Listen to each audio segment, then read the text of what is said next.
पूजा पाठ, जप, ध्यान, अनुष्ठान आदि जो भी क्रियाएं की जाती हैं, उनका मूल उद्देश्य परमात्मा के प्रति अपनी निष्ठा को गहरा करना होता है।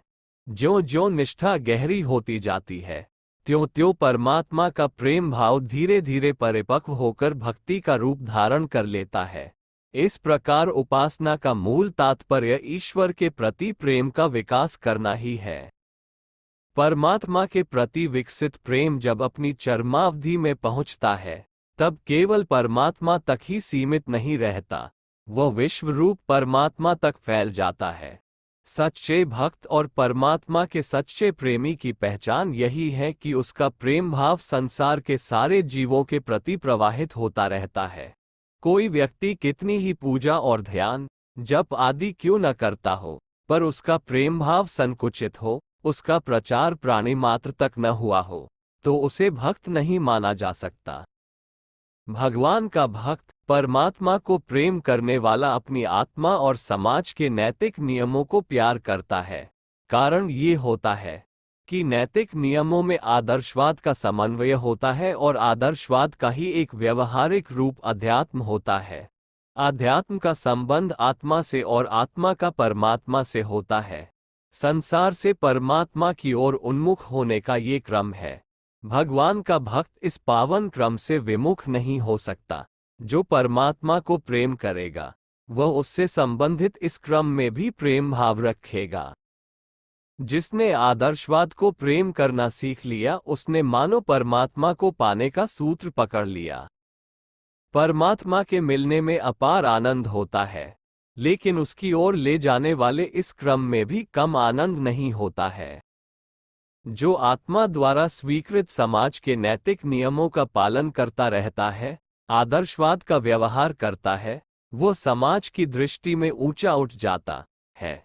समाज उससे प्रेम करने लगता है।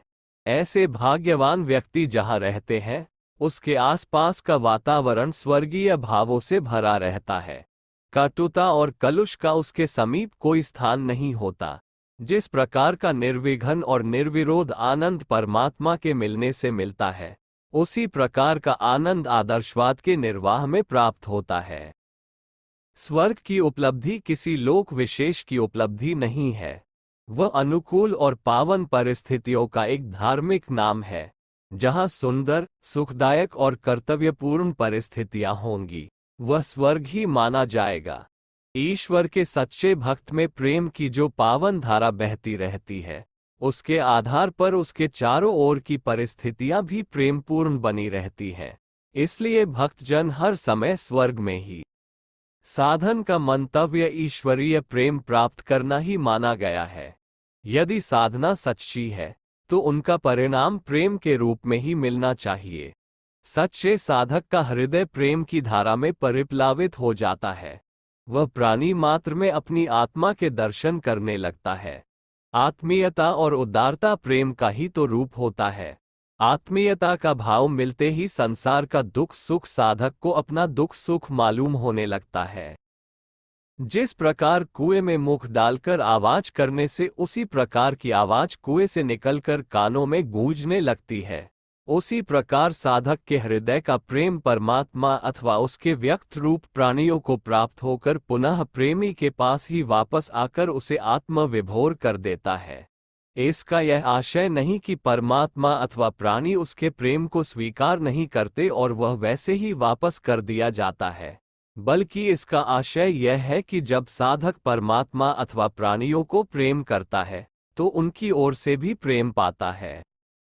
उदारता और त्याग सच्चे प्रेम की अनिवार्य विशेषताएं हैं। जिसके प्रति प्रेम का भाव रखा जाता है, उसके प्रति कुछ त्याग करने की इच्छा होती है। प्रेम का स्तर जितना ऊंचा होता है, त्याग का भाव भी उसी अनुपात से बढ़ जाता है। भक्त भगवान के लिए, प्रेमी अपने प्रेमास्पद के लिए सर्वस्व त्याग कर देने की तैयार रहते हैं। प्राणी मात्र से प्रेम होने के कारण साधक सदा ही सबके प्रति त्याग करने और कष्ट उठाने के लिए तैयार रहता है। समय आने पर वह त्याग करता भी है, तथापि सामान्य स्थिति में भी वह संसार की सेवा तो करता और अपने उदार भाव का परिचय देता ही रहता है। उदारता और त्याग से रहित व्यक्ति को साधक नहीं माना जा सकता। प्रेम और त्याग का ये जीता जागता उदाहरण भील बालक एकलव्य के चरित्र में पूरी तरह से देखने को मिलता है। भील बालक एकलव्य धनुर्वेद सीखना चाहता था। उस समय धनुर्वेद के आचार्य द्रोणाचार्य थे। वे कौरवों और पांडवों को धनुर्विद्या सिखाने के लिए नित्य ही जंगल में जाया करते थे। एक दिन एकलव्य उनसे जंगल में मिला और शिष्य रूप में स्वीकार कर धनुर्विद्या सिखलाने की प्रार्थना की, किंतु जंगली जाति का होने के कारण द्रोणाचार्य ने उसे धनुर्विद्या की शिक्षा देने से इनकार कर दिया। किंतु एकलव्य उससे निराश न हुआ। उसने मिट्टी से द्रोणाचार्य की मूर्ति बना और उसी में अपनी हार्दिक श्रद्धा स्थापित कर धनुर्वेद का स्वयं अभ्यास करने लगा। उसकी श्रद्धा और निष्ठा फलीभूत है। वो उस समय का अद्वितीय धनुर्धर बन गया और बाद में गुरु हुई के कहने से अपना अंगूठा काट कर दे दिया। मिट्टी के गुरु ने उसे कोई सहायता न की। सहायता की एकलव्य की अपनी गुरु भक्ति ने, जो कि उसके हृदय में निवास कर रही थी। इसके विपरीत यदि द्रोणाचार्य स्वयं भी उसे धनुर्विद्या सिखलाते और एकलव्य के हृदय में भक्ति भाव न होता तो वह जरा भी प्रगति न कर पाता। कौरवों के साथ यही घटित हुआ। उनमें गुरु भक्ति की कमी थी, निष्ठा निर्बल थी। इसीलिए श्रेष्ठ आचार्य द्रोण के सिखाने पर भी वे अच्छे धनुर्धारी न बन सके, जबकि उन्हीं के साथ अर्जुन के हृदय में गुरु के प्रति सच्ची भक्ति और निष्ठा थी, जिससे वह अपने युग का यशस्वी और अमोघ धनुर्धर बन सका। यही बात ईश्वरोपासना के संबंध में है।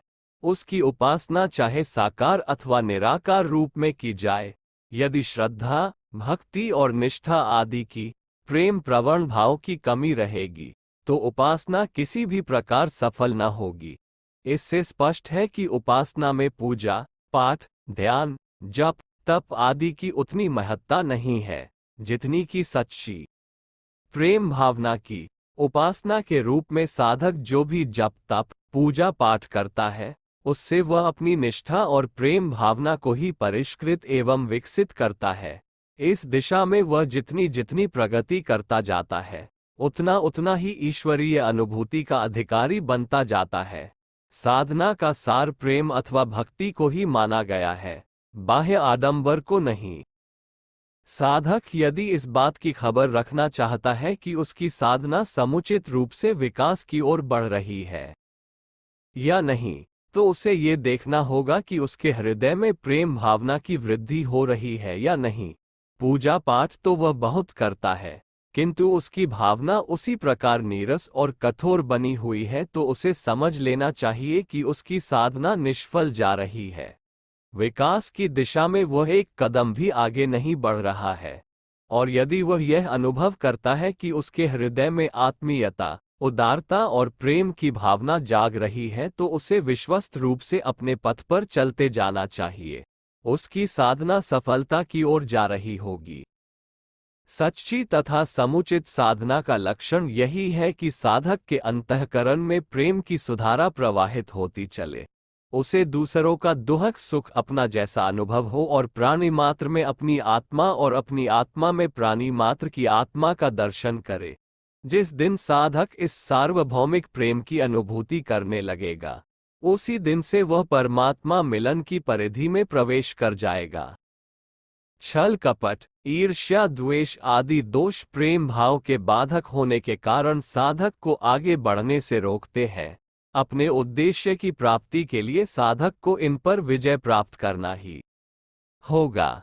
हृदय को परिष्कृत एवं विकसित बनाने के उपाय यही है कि या तो अपने हृदय में प्रेम भावना का विकास किया जाए या उक्त दोष का दमन किया जाए।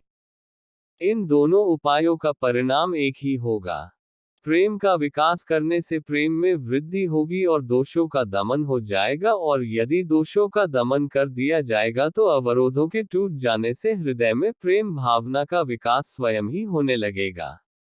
तात्पर्य ये कि ईश्वर मिलन और आध्यात्मिक सफलता के लिए साधक के हृदय में प्रेम भाव का विकास तथा अभिवृद्धि होनी चाहिए। उसके लिए उपाय कोई भी क्यों न अपनाया जाए। त्यागपूर्ण सेवा भाव को प्रेम का प्राण माना गया है। प्रयत्न और अनुभव कितना ही क्यों न किया जाए, किंतु यदि उसमें त्याग और सेवा भाव नहीं है तो वह सच्चा प्रेम नहीं है। वह अनुभूति आसक्ति अथवा मोह का ही एक रूप होगी। मोह अथवा आसक्ति आध्यात्मिक अवगुण है। इनके रहते हुए विकास की वांछित दिशा में नहीं बढ़ा जा सकता। प्रेम आत्मा की शक्ति है और मोह अथवा आसक्ति उसकी निर्बलता को साथ लेकर ईश्वर मिलन के उच्च पद पर चढ़ सकना संभव नहीं। प्रेम की वंचना में मोह अथवा आसक्ति का परिपालन न होने लगे, साधक को इस बात की सावधानी रखनी चाहिए। यदि उसे किसी आस्पद से प्रेम तो अनुभव होता है, पर उसके लिए त्याग करने की, उसकी सेवा करने की जिज्ञासा नहीं होती, तो विश्वास कर लेना चाहिए कि वह अपनी आत्मा में प्रेम नहीं, मोह का ही विकास कर रहा है। ऐसी दशा में उसे तुरंत सावधान होकर अपना सुधार कर लेना चाहिए। जिसके प्रति सच्चा प्रेम भाव होगा उसके प्रति त्याग और सेवा का भाव उदय होना स्वाभाविक है। सच्चा प्रेमी अपने को कष्ट देकर अपने को निर्लोभ और निस्वार्थ रख अपने प्रेम पात्र को अधिकाधिक सुख पहुंचाने का प्रयत्न करता है। अपने प्रेमास्पद ईश्वर को प्रसन्न करने, उसे सुख पहुंचाने के लिए उसकी भी सेवा करनी होगी, उसके लिए त्याग करना होगा। किंतु ईश्वर स्थूल रूप में तो प्राप्त नहीं होता और न उसे सीधे सीधे किसी के त्याग की आवश्यकता होती है। ऐसी दिशा में कैसे तो उसे सुख पहुंचाया जा सकता है और कैसे प्रसन्न किया जा सकता है? इसका एक सरल और सुंदर सा उपाय यही है कि हम ईश्वर के प्रति जिस त्याग को करना चाहते हैं, उसकी जो सेवा करना चाहते हैं, उनका लाभ उनके अंश संसार के अन्य जीवों को पहुंचाएं। संसार के सारे जीवों में परमात्मा का निवास है। उनको दी हुई हर सेवा उस एक ईश्वर को ही प्राप्त होती है। प्राणियों की सेवा ईश्वर की ही सेवा है और उनके लिए किया हुआ हर त्याग उसके प्रति ही किया गया माना जाएगा। इस प्रकार ईश्वर मिलन के उपाय को सारांश में समझकर उसकी साधना करनी चाहिए। जप तप पूजा पाठ योग अनुष्ठान द्वारा अपनी आत्मा में प्रेम भाव का विकास करते हुए उसकी सच्चाई के प्रमाण में सेवापूर्ण त्याग का लाभ प्राणी मात्र के देते हुए परमात्मा को प्रसन्न करते रहना चाहिए। धीरे धीरे वह समय आ जाएगा जब परमात्मा प्रसन्न होगा और साधक को अपनी करुणामयी, आनंदमयी और कल्याणमयी गोद में स्थान देगा और तब जीवन की सारी साधना सफल हो जाएगी और उसके सारे मूल्य एक साथ मिल जाएंगे।